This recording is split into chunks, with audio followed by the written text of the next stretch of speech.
YouTube, what's going on? Brian Taff, golf teaching professional, TaaffeGolfTV. Usually I'm out at Orange County National Golf Center and Lodge. Today, I've decided to bring it inside to give you guys a putting tip to help you guys work on your game while you're at home. Maybe the weather's not so good outside, maybe you're buried under snow, but I wanted to give you a drill that you can work on to help start improving your game now for the upcoming golf season. Okay, this is a drill that many of you will probably have seen before. What I have set up behind me here is your usual ladder drill. Okay, what you'll see is I've got a white wedge here that's located in front of the hole that I'm putting to. This wedge is on like a 45-degree angle, and it's designed to help me work on my speed control. So it's got two red lines on it here and here that simulate the width of the cup, so that when I get a little further back and the cup is hidden, I have an idea of where I'm putting to. But what I want to do is I want to be hitting putts hard enough that they're going to make it up the ramp and fall into the hole, which would be a putt that, if there was no ramp or if it should miss the hole, would finish between 6 and 18 inches past the hole, which is ideal holding speed when you're on the putting green. But what it also gives me is it gives me these two tracks running down the side. So this is your typical ladder drill. I'm going to start at 1 foot, work my way all the way back to 10 feet here. And what you're going to see is that as I get going, I'm going to come up with some ways and give you guys some ideas of how you can put pressure on yourself in these situations so that when you've got that putt to win your match, that it's not going to be a problem for you. All right, so we're going to set up here, start with the 1 foot putt. Okay? Nice and easy, little kick in for everybody. No problem. Okay? You can see it hopped up over the ramp there, hopped into the hole. That means that I had it at a good holding speed. Okay?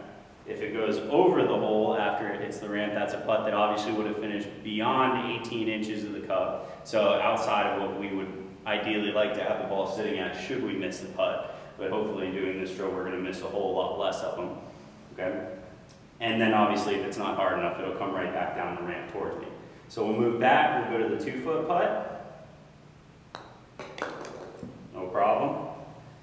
Okay? Back another foot, back to the 3 foot putt here. Same thing. 4 foot putt.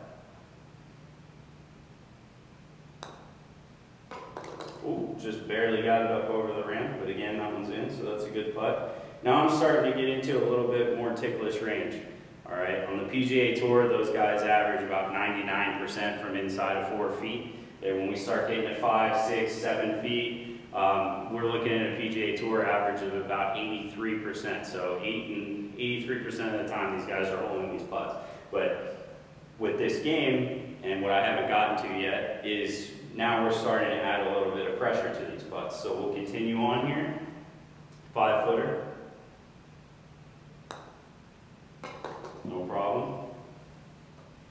6 footer.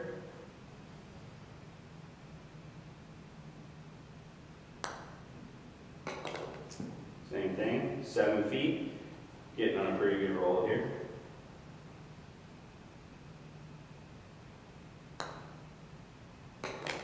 And again, 8 foot.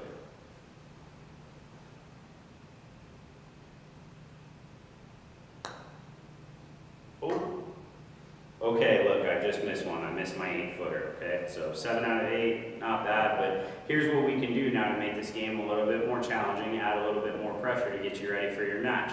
I've missed my 8 foot putt. So typically what you'll hear a lot of people do, they'll go ahead and they'll automatically restart all the way back up here at the 1 foot putt until they get all the way down the ladder. And you can keep score of how many putts you hit. Obviously, the best score that you could possibly get would be 10. You make all 10 in a row.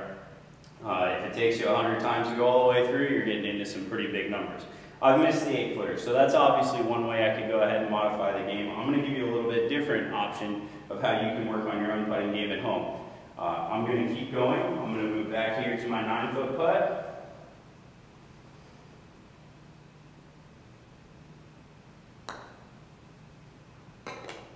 No problem.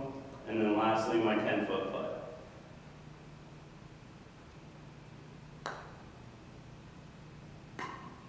Okay, so I've missed my 10 foot putt as well. Now what I'm going to do Because I know that 8 foot and 10 foot were my trouble distances there, my 10 foot one barely had enough speed to get over the hump, and my 8 foot one was offline. Instead of going back and re-honing in on 1 foot, 2 foot, 3 foot putts that I can work on at other times, I'm going to go back and I'm going to hit 10 putts from the 8 foot range, 10 putts from the 10 foot range. After I make those putts, after I see how well I can do, and I'm going to stay there until I make all 10 in a row, then I'll go back and I will redo my ladder drill with the goal of making the whole ladder without missing a putt. All right.